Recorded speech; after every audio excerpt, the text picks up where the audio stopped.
जय हिंद, जय शिवराय. मी स्वराज्य शिलेदार.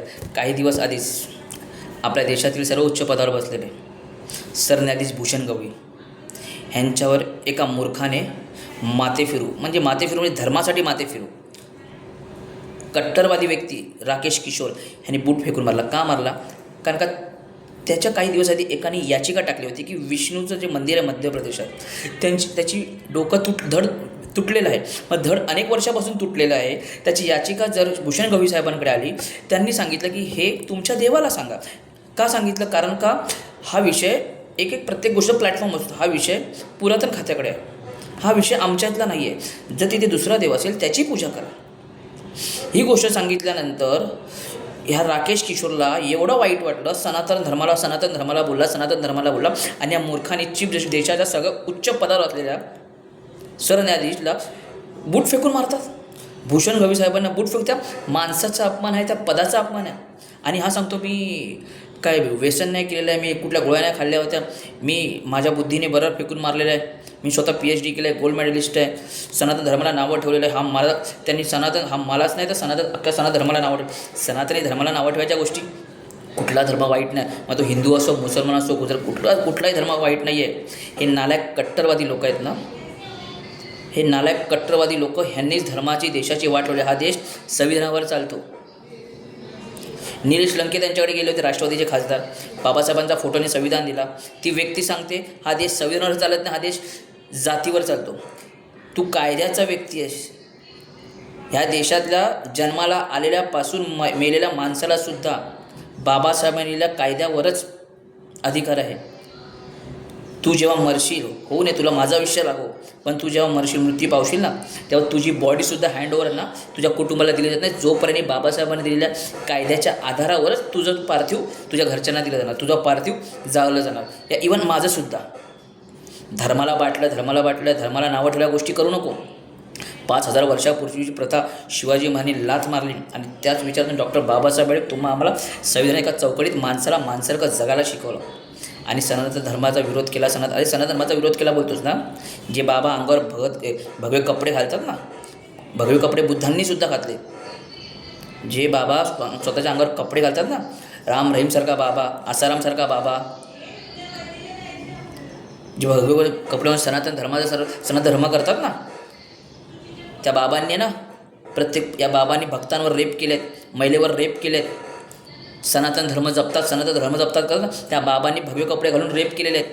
मग त्यांनी सनातन धर्माचा किती घात केला, त्यांनी सनातन धर्माला किती चुकीच्या गोष्टी केल्या. त्या अशा नालायक लोकांना तू बुटं नाही मारलीस. अशा नालायक लोकांना का नाही बुटं मारली? यांच्या विरुद्ध का नाही आवाज तुला?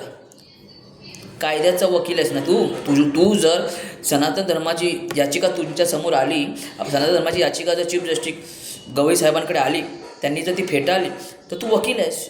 ते नाही बोलले, तू हा करून दाखव ना. तुझ्याकडे अभ्यास आहे ना, तू वकील आहे, ते नाही बोलले, तू हा करून दाखव. जातीच्या याच्यामध्ये हा देश पूर्ण वाटलेला उद्ध्वस्त. अशी नालायक राजकीय माणसांनीच ह्या देशाला अशी माणसं जन्माला घातलेली आहेत.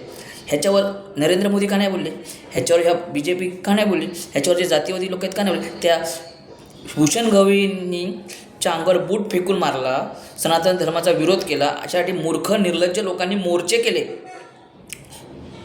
त्याला साथ देण्यासाठी, राकेश किशोरला. पण ज्या सनातन धर्माची वाट लावली, हे भगवे कपडे घालून जे बाबा रेप करतात बायकांवर, लहान मुलीवर, त्याच्यासाठी ह्या लोकांनी का नाही मोर्चे काढले? भडव्यानं घाणेरडं राजकारण चालू आहे. जातीवर हा देश आहे ना वाटला गेला आहे. पण सांगतो, हा देश जातीच्या आधारावर नाही, हा देश संविधानावर चालतो. अनेक हिंदू लोक आहेत, अनेक ब्राह्मण लोक आहेत, अनेक मुस्लिम लोक आहेत. प्रत्येक धर्मातली माणसं चांगले आहेत, ते सुद्धा संविधानाला मानतात. पण तुमच्यासारखी भडवी लोक, माथेफिरू लोक आहेत ना, ते लोक देश उद्ध्वस्त करतात. फेंचो देश चालवायचा कसा? राजकारणी लोकांच्या हातात हा देश दिला आहे आणि भडवी लोक, जातीची माणसं जे जन्माला त्यांना ठेचत नाही आहेत. जर एका कुठल्या मुसलमानाने केलं असतं ना, तर त्याच्या विरुद्ध नुसता मोर्चा काढला असता. एक सनातनी माणसाने केलं, सनातन धर्म वाटला, सनातन धर्माला त्रास दिला. अरे ज्या लोकांनी सनातन धर्माची वाट लावून टाकली त्याच्याबद्दल काय नाही बोलले तुम्ही लोक? घाणेरडं राजकारण आहे. मोदी का नाही याच्याबद्दल बोलत? BJP का नाही याच्याबद्दल बोलत? तेव्हा तुम्ही का शांत शंड का बसलात? जागृत व्हा.